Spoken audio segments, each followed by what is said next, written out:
Olá, sejam bem-vindos ao Frente a Frente, que começa agora. Nossa entrevista hoje é com o folclorista João Lemos. Ele que é escritor, compositor, jornalista, presidente da Federação das Organizações da Cultura Popular e do Artesanato Alagoano e brincante no Guerreiro São Pedro Alagoano. Um dos maiores pesquisadores do folclore de Alagoas e do Nordeste. É considerado um mestre dos mestres do folclore. É isso, e eu tenho a honra de recebê-lo aqui no Frente a Frente, professor. E comecemos com a questão da história da cultura popular alagoana. Se ela continua viva ou precisa conhecer mais a sua identidade? Gorete, muito obrigado pela oportunidade, por abrir as portas aqui da TV para me receber. Fico muito feliz porque eu me sinto com a responsabilidade de representar toda essa galera abençoada que tem na cultura popular de Alagoas. Mas como ele disse, eu nunca começo uma fala sem antes tocar o pandeiro, pedir a proteção dos encantados, que ajuda nessa lida diária. Então, bom, eu começo sempre assim, viu, minha gente? Não tenho muita formalidade não, mas bora comigo. Eu vou abrir minha sede com a proteção de 3 dias e com a Virgem Maria a chave eu vou buscar. Cantar meu afigurar para o rei Salomão. Pede licença São João pros encantados vim brincar, abençoar. Yeshua, aleluia. Oxalá, Odoia, Odoia, Odoia. Que a proteção sempre nos guie, nos ajude a caminhar, abra os caminhos de todo o povo e nos faça ser sempre protagonista no universo da cultura popular. E sob a batuta desse pandeiro, certamente que é, professor. Obrigada. Coisa boa. Professor, como eu iniciei a entrevista, a história da cultura popular alagoana, ela continua viva ou Alagoas precisa conhecer mais a sua cultura? Olha, Gorete, eu entendo que a gente precisa a todo tempo fazer aquilo, vou parafrasear Santa Teresinha do Menino Jesus, que diz assim, que a gente precisa redescobrir o caminho da pequena via para poder a gente se entender. E eu parafraseio essa frase dessa grande santa carmelita da Igreja Católica para dizer que a gente precisa redescobrir essa pequena via que estreita os laços, une as gentes, derruba muralhas, constrói pontes, que é a cultura popular do nosso povo. Até pela sua alegria ao ser apresentada, né, professor? É uma condição que se percebe justamente nos guerreiros e isso, na verdade, não é a apologia à alegria sem fim. Não, todos nós temos problemas, né? Mas no Guerreiros percebe-se algo muito, muito bonito, muito versátil, muito colorido, enfim. É belo demais.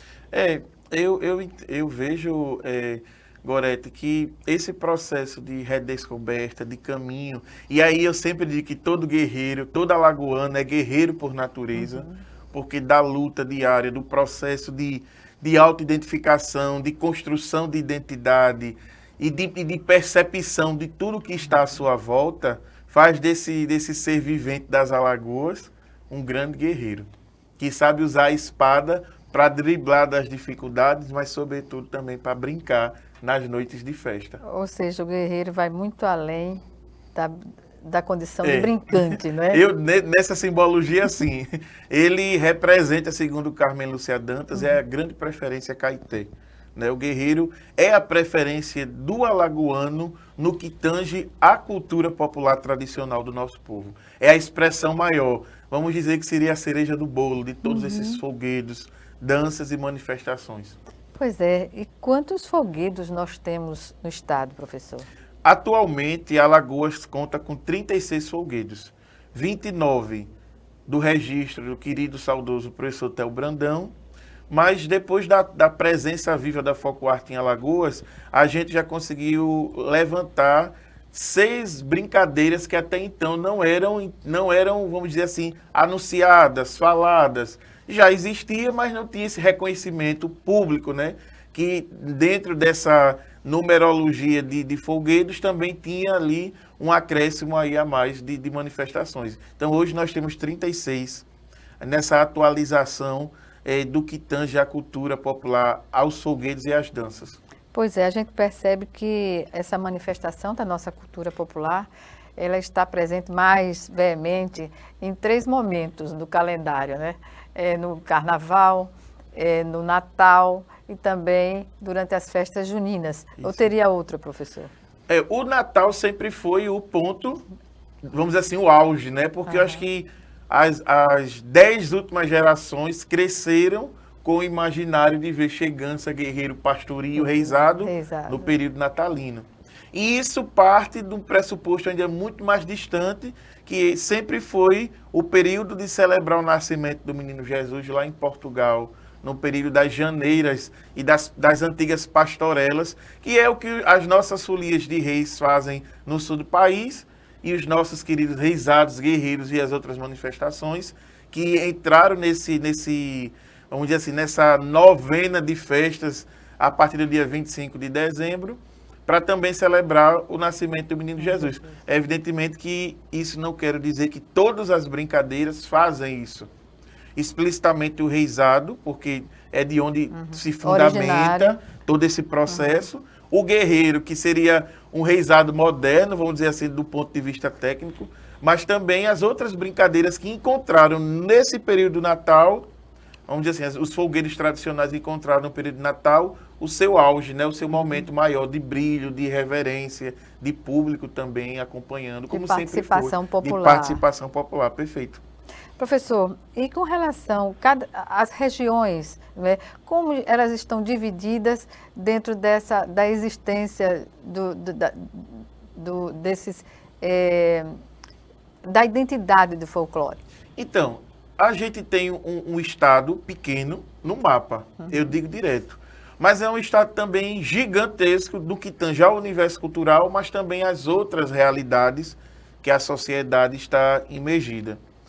A nossa realidade da cultura popular, ela está presente do litoral ao sertão. Eu tenho cidades que só tem uma manifestação, como eu tenho no caso Pilar, Coqueiro Seco, Água Branca no sertão, que tem 14 manifestações da cultura popular. Mas é de uma riqueza imensa. E o que é que determina esse quantitativo? Então, a quantidade de grupos.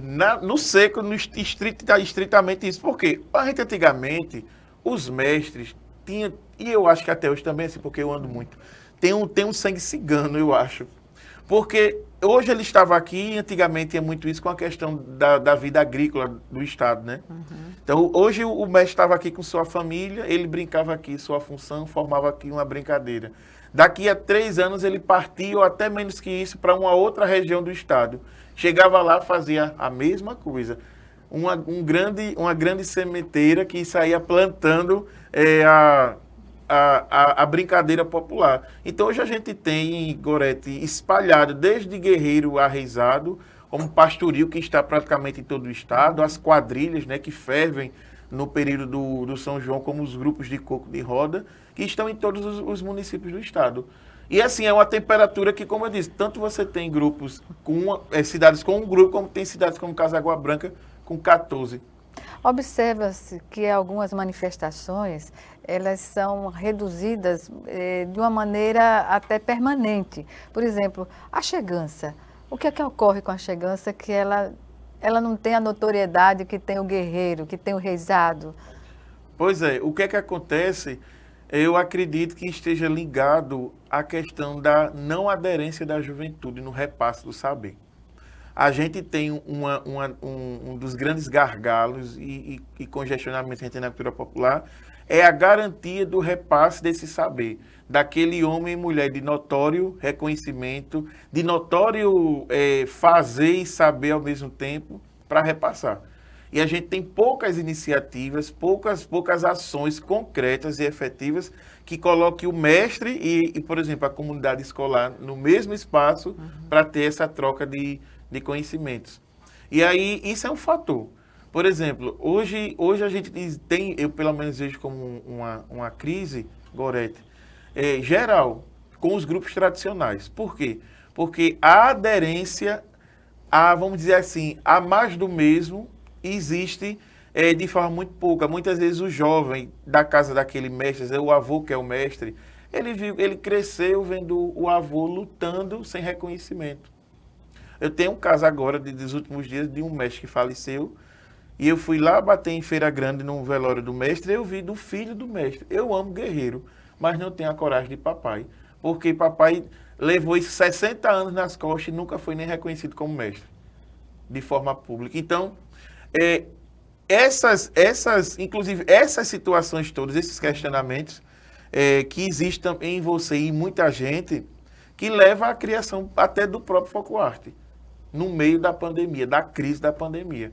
O Folclore, ele é fruto da pandemia, porque foi uma forma que a gente encontrou de não deixar esses grupos, esses mestres soltos, mas também, vamos dizer assim, que era a gota que faltava no copo para esborrar no que tange ao silenciamento, ao esquecimento, ao apagamento, né, cultural, midiático, enfim. E qual é a forma que o Folclore, por exemplo, vislumbra para mudar essa realidade? Políticas públicas, beber na fonte. Sim. De quem trabalha nas tradições populares. O que a gente tem feito desde 2022, Gorete, é a questão da lei do patrimônio vivo. Sim. A gente já tem uma lei no Estado, que é uma lei que garante uma bolsa permanente para esses mestres, mas só são 40. E aí a gente tem muito mestre em Alagoas. Gorete, a gente vai fazer agora o Encontrão dos Mestres, a gente tem 500 pessoas inscritas. Dessas 500, pelo menos 180 são mestres, que a gente conhece, que a gente sabe que tem grupo, a gente sabe que tem o saber, mas que não é reconhecido publicamente. E aí a gente começou em 2022, como eu disse, a implantar nos municípios do Estado a Lei do Patrimônio Vivo em âmbito municipal. Pegamos a Lei do Estado, vimos que tem algumas coisas que precisam de ajustes, pesquisamos a de Pernambuco, a do Ceará, da Bahia, da Paraíba, e criamos uma lei adaptada aos moldes da realidade de Alagoas, que não só reconhece mestres, mas também grupos da cultura popular. Imagine um grupo como o Fandango do Pontal ser patrimônio vivo, único no Brasil, né? E ele ter ali para o resto da vida a garantia de uma bolsa permanente para manter uma sede, manter um CNPJ, manter o fardamento, o instrumento, manter as coisas em dias, aí está garantido o repasse eterno aí da brincadeira. Porque o detentor, o brincante, o jovem, aos 60 a mais, que está naquele grupo, ele passa a ter um outro entendimento, um outro ânimo, uma outra visão de realidade, porque você sabe, hoje em dia tudo se move à base do custo. Ninguém faz tudo por amor. Faz por amor, mas se não tiver mas o tem que dinheiro viabilizar, lá, né? Viabilizar. Economicamente. E a gente encontrou que a lei do patrimônio é a prova. Hoje nós temos 10 municípios do estado com a lei. Desses 10, 2 já aplicaram edital. Fica Coqueiro Seco e Pilar. Desses 2, eu acho que Coqueiro Seco foram 5 mestres, Pilar agora foram 8 Coqueiro Seco, 5 mestres agora no Pilar. Todos dão aula dentro da sala de aula. Que maravilha. E a gente já vê agora mesmo, no mês da cultura popular, no dia 22, que foi o dia do folclore, as 2 cidades com grupos infantis da creche ao ensino fundamental, com os mestres se apresentando. Ou seja, na transversalidade que é possível na área cultural e na área escolar, é possível manter... Porque você faz, é um tripé, é um X-tudo. Eu digo que a lei do patrimônio vivo é um X-tudo. Você tem ali o reconhecimento do mestre, você tem a escola e você tem a comunidade. Que respalda, né? Junta tudo na renovação da cultura popular. Sem dificuldade. Olha, os mestres de Pilar foram diplomados em março. Estamos em agosto. Pilar hoje tem, acho que, um guerreiro mirim, uma baiana mirim, um pastoril mirim, os 2 blocos da cidade que são centenários, fizeram 100 anos esse ano, que já são patrimônios e estão com o grupinho mirim nas escolas, ensinando carnaval e frevo, e tem o Boi do Canário, que já tem o Boi Mirim. Então você prova que de março para agosto... Efervescência, né? aconteceu o rebuliço. Aí você tem um grupo dos 60 a mais, que é a comunidade que forma, e você tem um grupo na escola. A chance de se multiplicar é viável em qualquer circunstância, Qualquer né? circunstância. Pois bem, vamos chamar agora o nosso primeiro intervalo e o Frente a Frente volta em 1 minuto. Até já.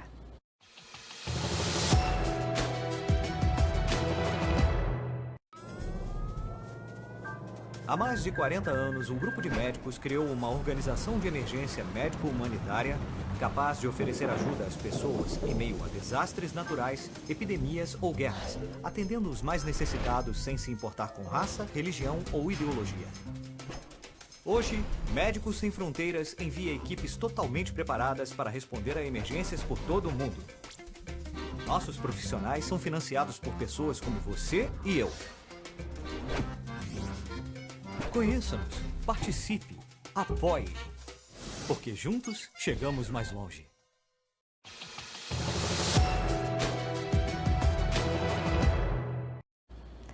De volta com Frente a Frente, que hoje recebe o folclorista João Lemos, ele que é presidente da Federação das Organizações de Cultura Popular e do Artesanato Alagoano, a FOCOARTE.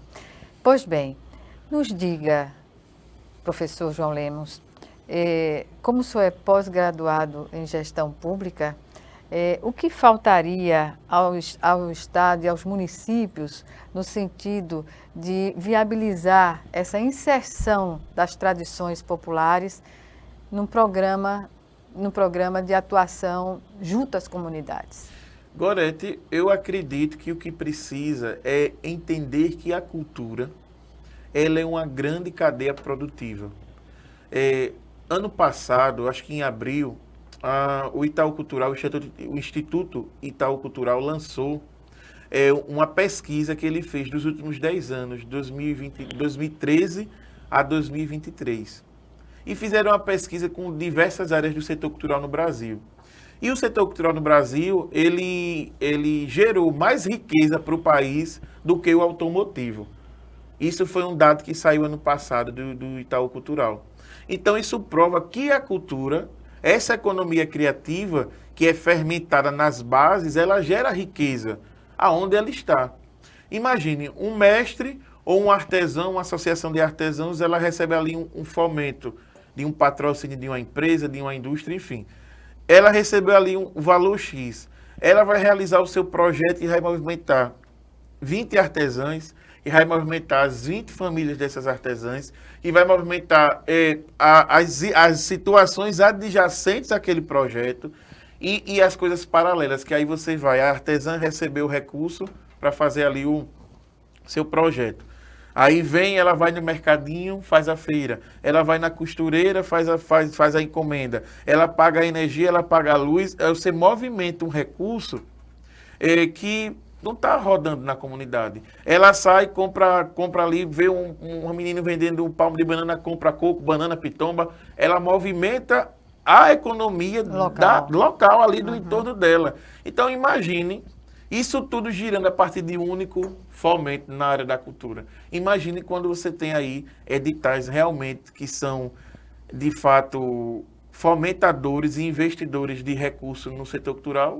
Isso são valores que, inclusive, eu acho que tirando o Itaú Cultural, nem a iniciativa pública, e está tirando o Itaú, a privada de forma mais direta, fez uma pesquisa de verdade do potencial econômico que a cultura tem para o país. É uma questão urgente, né? Urgente. De entender que todo recurso que é investido no grupo de guerreiro, no grupo de pastoril, no grupo de artesãs, naquele ponto de cultura, naquele grupo produtivo ou aquele coletivo cultural, esse dinheiro gira na comunidade, esse dinheiro faz correr uma série de situações que não passam aos nossos olhos. Qual é a realidade das tradições populares, dos folguedos, propriamente ditos, em outros estados? A gente pode ter um exemplo de Pernambuco e Alagoas.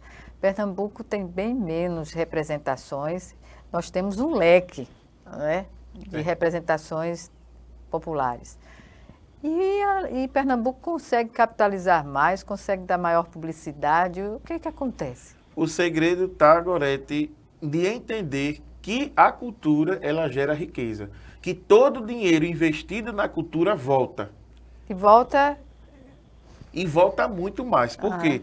Eu fiz outro dia uns cálculos em casa e o amigo de casa e a amiga não considera as contas não, porque eu fiz umas contas em casa de madrugada viajando, volta nessa área. Eu disse, rapaz, todo recurso que é investido na cultura popular volta a 5. E pulverizado, exatamente. Volta a 5. Se eu invisto R$1, volta a 5. Então você imagina, você pegar aí vamos dizer assim, um orçamento de 100 mil que foi investido, volta 5 vezes. Olha quanto não volta para o caixa, de onde partiu, né, se for da iniciativa pública. Outra questão é a apresentação dos folguedos, independentemente de época, como Natal, festas juninas, Carnaval, enfim. É possível que prefeitura e Estado, prefeituras no plural, né, consigam fazer uma programação permanente, e já existe. Eu lembro que atualmente não sei como está, mas é algo para se manter constantemente, né?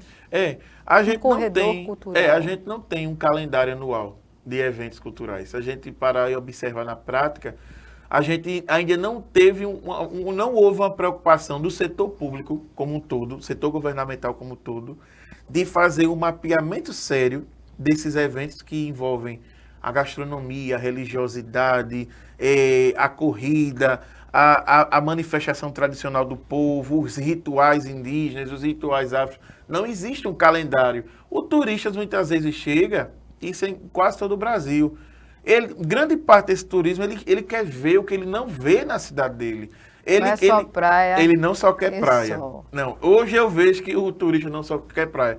Lá no escritório da Foco Arte, que você pode aparecer para conhecer, lá na Galeria Mulher Rendeira, no Pontal da Barra, todos os dias, quando chega alguém lá de frente à sala do escritório, que vê aqueles chapéus, vê aquela Se encanta. doida, eu posso levar, eu posso comprar, venda, que eles querem levar. Isso é alemão, é francês, é argentino, é gente de Curitiba, do Paraná, de São Paulo, do Rio. Quando chega lá na frente do escritório, na galeria, e vê o escritório em doida, porque ele chega que ele não tem nenhuma referência nem visual, que a cidade é uma cidade que já foi chamada em 2002 Capital Americana da Cultura.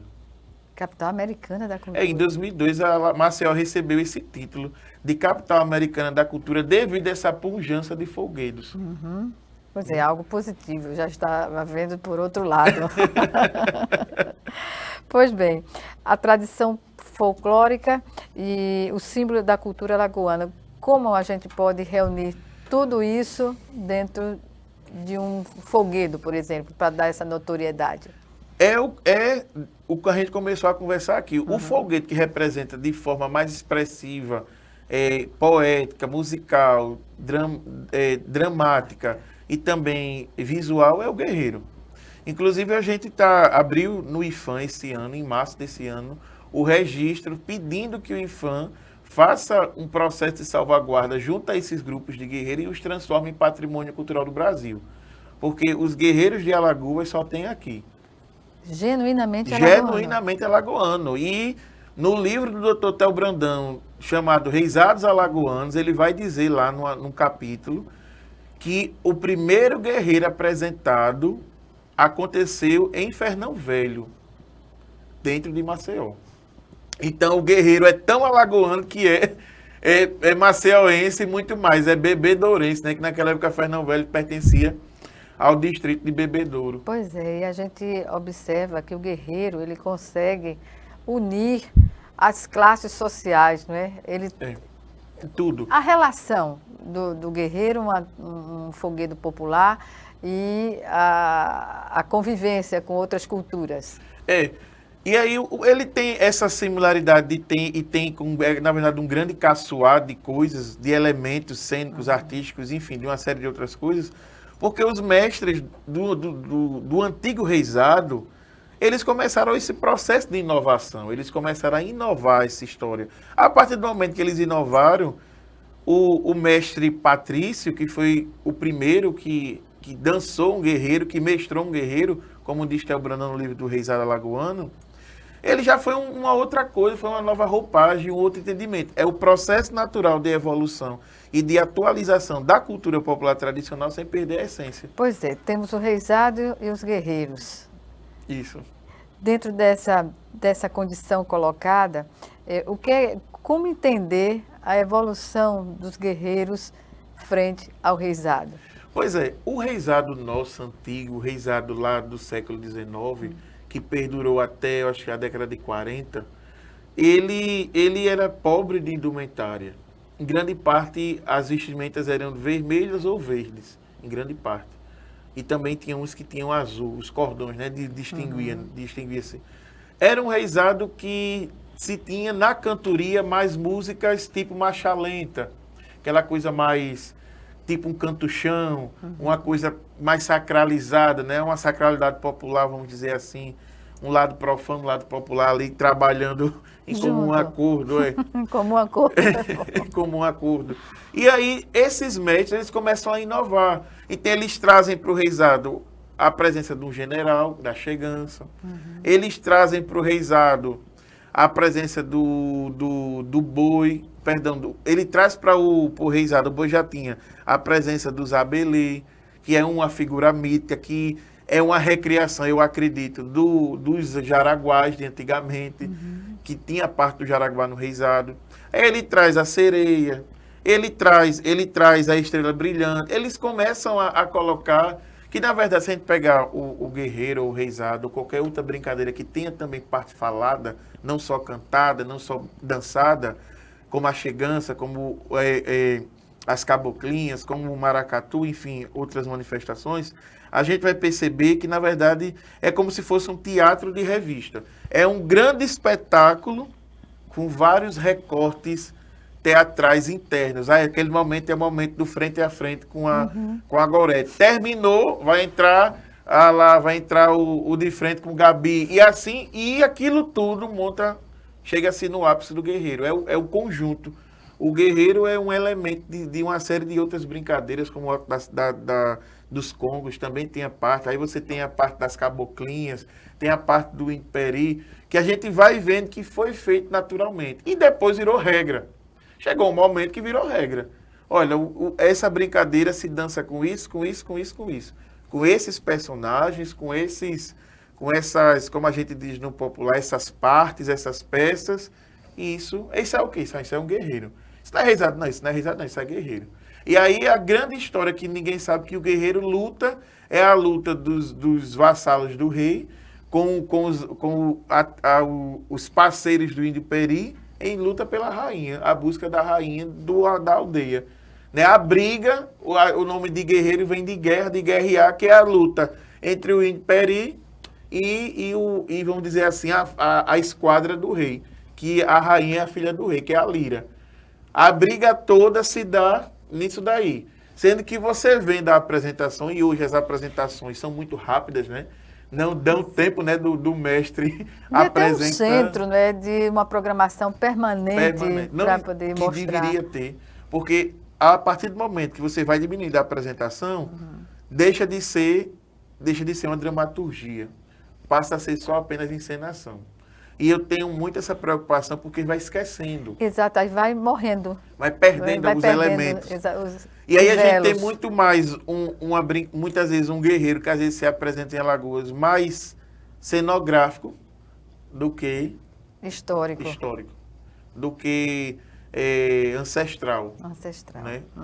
E aí o nosso amigo lá, que disse, né, eu disse a última frase dele agora, o nosso irmão indígena que entrou na Academia Brasileira de Letras, ele disse, o futuro é ancestral, né? O Ailton Krenak disse que o futuro é ancestral. Então, não tem como ver o amanhã sem manter o ontem vivo. Sem estar emergindo no passado. Certamente. Bem, vamos chamar agora o nosso segundo e último intervalo. E já estaremos aqui de volta.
De volta com Frente a Frente para o último bloco do programa, que hoje recebe o folclorista João Lemos. Ele que é presidente da Federação das Organizações de Cultura Popular e do Artesanato Alagoano, nos dá aqui a sua contribuição histórica para o conhecimento das nossas tradições populares. Professor, uma característica marcante nas apresentações é a diversidade, né, das cores, da produção de cores. O que determina essas cores? A primeira coisa que vai chamar muita atenção, por exemplo, no pastoril, você tem o cordão azul e o cordão encarnado, né? Uhum. Que aí você faz a lembrança ao azul a Nossa Senhora e o encarnado ao coração de Jesus, ou a Jesus, vamos pensar assim. Mas por trás disso tem todo um processo histórico, sociocultural, antropológico, porque se a gente parar para observar, as cavalhadas que também travam a batalha com os seus cavalos, ela vai ter o azul e o encarnado. Você vai para a chegança, o lado azul são os cristãos, os vermelhos que são os mouros. Nas vestimentas. Nas vestimentas. Uhum. Então, assim, você tem o lado religioso, cristão, afro também, afro-ameríndio, mas aí você também tem o outro lado histórico da coisa. Porque todas essas nossas manifestações partiram, principalmente, grande parte delas, da Península Ibérica. Então, tudo que está envolvido também no processo histórico das passagens vividas na Península Ibérica respalda nessas manifestações. Então, você vai ter a luta entre mouros e cristãos, que você volta aí para a guerra que teve no Estreito de Gibraltar, obrigado. E aí você corta para um outro lado e chega nas pastorelas, nas janeiras de louvação ao dia de Santos Reis, em Lisboa, Portugal, de forma ampla. Você vai ter ali a presença do reisado com as cores, com a cor, com o brilho, com a festa.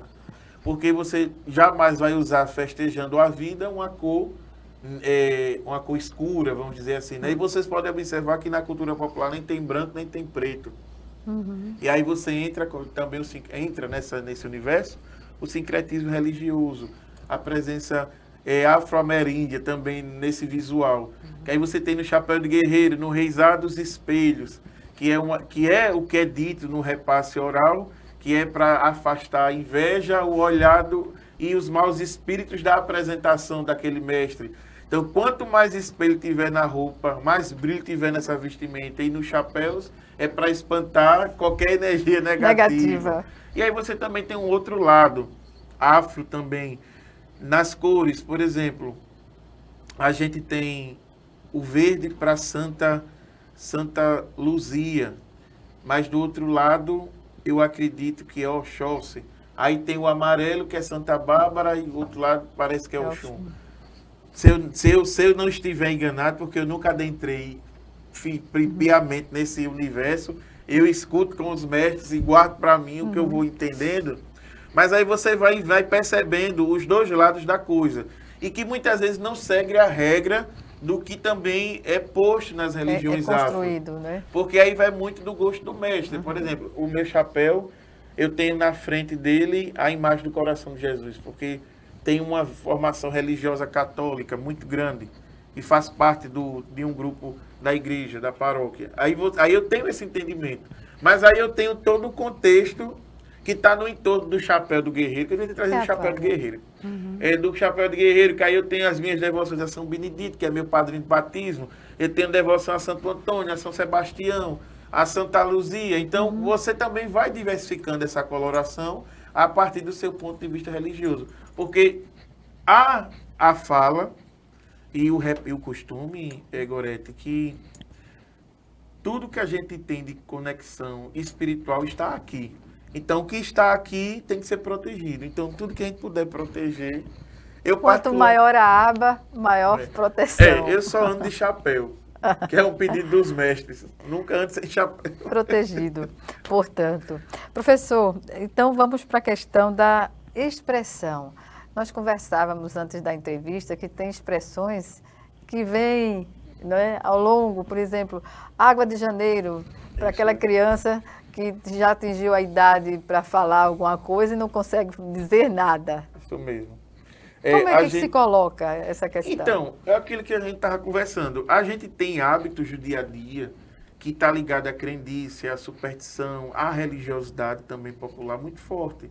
Por exemplo, a gente tem a questão da água de janeiro. Isso é um costume da cultura popular, né, que é repassado pelos avós. O lambedor, né? Você tomar aquele chá, todos os nossos avós sabem, a mãe, o pai e o avô sabem uma coisinha muito peculiar que já aprendeu com a mãe, com a avó, que é o repasse natural dos nossos amigos indígenas, dos nossos irmãos negros que trouxeram essas experiências para a gente.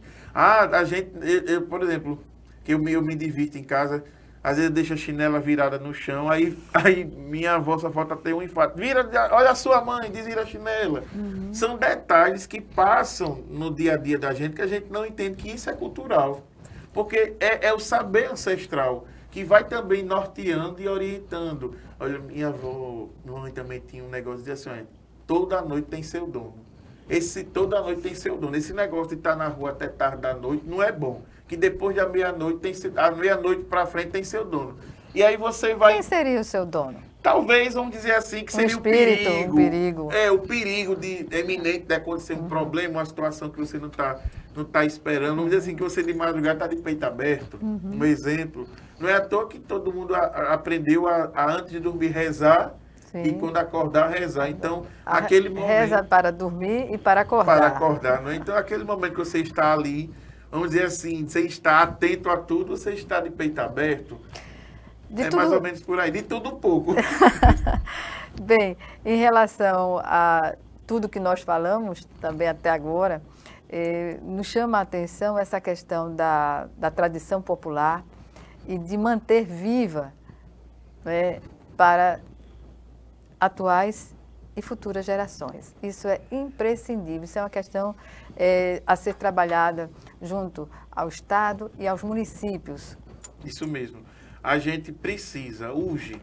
E a você que está nos escutando nesse tirinete da gente aqui, essa conversa, a gente precisa entender que eu, Gorete e você que está em casa, precisa compreender que nós somos corresponsáveis nessa manutenção da identidade cultural do nosso povo.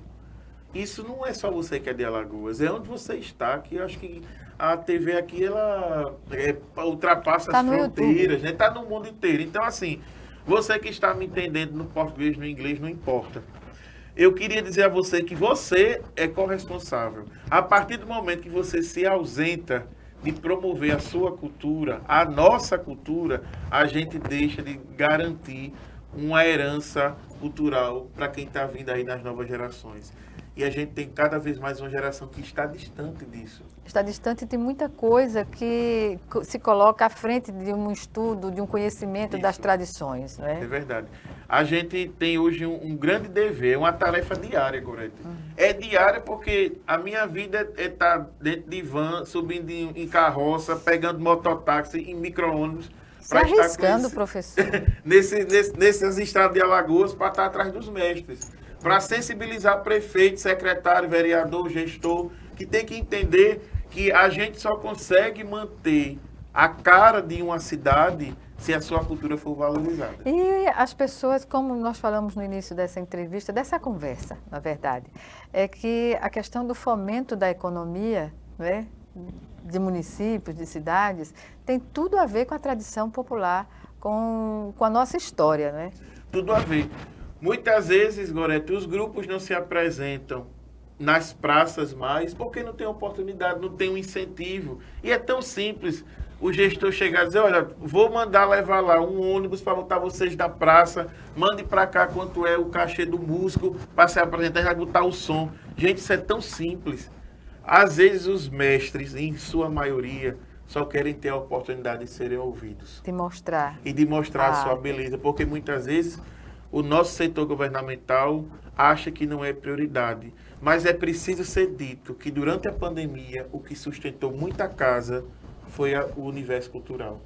Foram os filmes, foram as séries, foram as peças teatrais, os concertos, os documentários. Falar em documentários, é importante se ter um material documental do que ainda existe, né?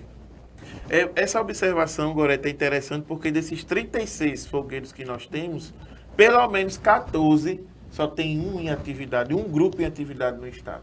Isso é muito sério, porque você tem 36 manifestações, dessas 36, quase que metade é de um grupo só em atividade. A gente não tem como permitir e permanecer achando que vai viver a vida toda. E o que é que impede e por que reverter essa correlação? A reversão disso se dá através de política pública séria, que aí é onde parte a questão das leis de fomento à cultura. A lei do patrimônio vivo, hoje eu vejo que é uma garantia, porque você transforma os grupos e bota esses mestres como patrimônio vivo nas escolas, você levanta de novo. E aí, uma outra coisa que precisa ser alinhada é que as redes de ensino do Estado e dos municípios de Alagoas precisam entender que esse detentor de notório saber precisa ter uma vaga garantida na grade curricular. Não adianta só colocar como acréscimo. Não, tem que ter um espaço garantido na rede municipal e estadual de ensino. Que naquela grade da semana, na grade curricular, o aluno tenha, no horário dele, dentro da escola, no principal, que é o de manhã, ou seja, no de tarde, tem ali naquela grade uma aula com cultura popular. Como antigamente se tinha. Já se teve, exatamente, ia dizer isso. Antigamente se tinha, não sei porque tiraram isso. Né? Mas aí se você olhar a geração que teve isso, tem um olhar, uma atenção, enquanto tanta gente de 40, de 50, assim, João, na minha época, lá no Frango Assado, quem é de Maceió sabe, eu dancei coco, dancei taieira com o professor Pedro Teixeira, de saudosa memória. Eu acredito que você deve ter essas referências também, de época de escola. Então, assim, eu citei esse exemplo, mas quem teve essa experiência dentro de sala de aula, não esquece. Não esquece, é um momento lindo de se ver. E de formação do indivíduo. Professor, nosso tempo está chegando ao fim e eu reservo esse minuto final às suas considerações, agradecendo, claro, a sua participação aqui no programa.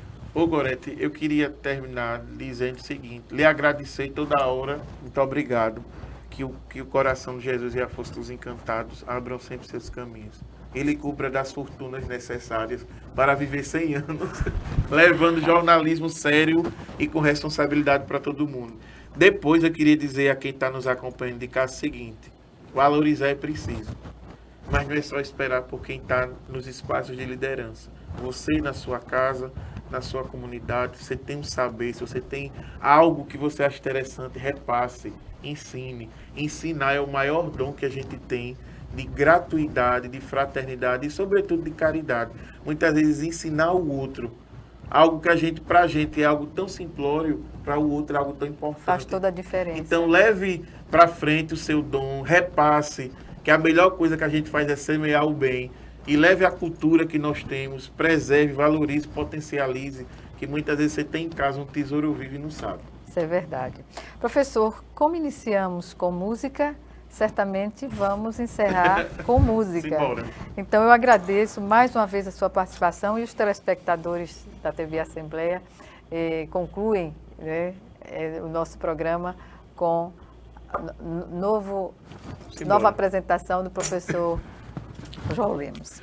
É tarde, eu já vou embora, senhor e senhora, queiram desculpar. Não vá, ó minha querida, nessa despedida eu vou viajar. Não vá, ó minha querida, nessa despedida queiram desculpar. Obrigada, professor, mais uma Valeu. vez. E até um próximo encontro aqui conosco no Frente a Frente. Tamo junto. Salve a cultura das Alagoas. Salve.